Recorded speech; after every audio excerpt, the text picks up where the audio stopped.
Yeah, this is one of those frustrating things on game development because I think some people think we don't care when we did care.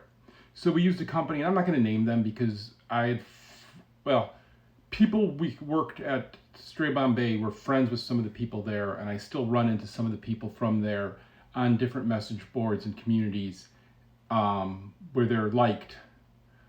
Where I think we just got, I hate to say the word scam because that means it's deliberate. I think we were just pushed aside because we weren't the biggest thing. So we spent a couple $100,000 between QA and localization. I just thought, oh, hey, we'll just have the localizers be at the QA place. They do it for a little bit cheaper, and then it's all in one package, and we're just paying that. And I mean, for the big budget of a game, this is a sizable, like 2% of the budget. So it's a lot of money. Not for all for localizations, clearly. Like some of this is QA as well, right? Um, but the minute we released, we got a lot of feedback of like, this is just poorly translated. This is not using the correct words. They were technically the correct words, but not how somebody would actually speak in that language, right?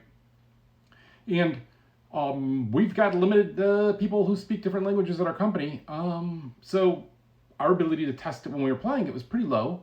And so to get this kind of feedback later was just kind of just devastating, right? Because you tried to do the right thing, you spent money to do the right thing because you thought it was important, and you learned a lesson.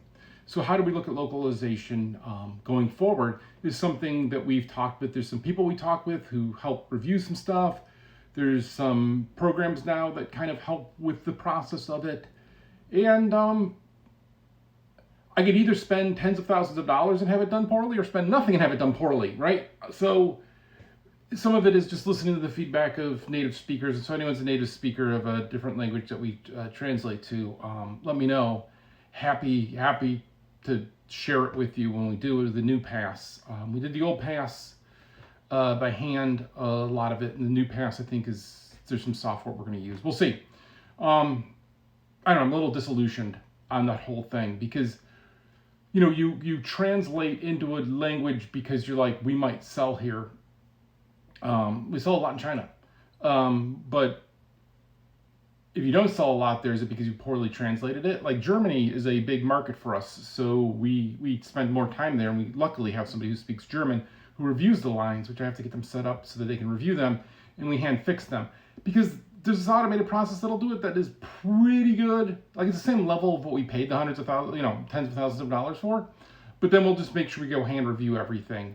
And then that cleans it up. So that's probably gonna be the process we do now. That is just not something I would want to do if I was a big company. It's not something I would want to do if I was back at Valve or something. Is we paid a lot of money there and worked with the localizers. When the localizers didn't come back to me with questions about context, I knew we were in trouble.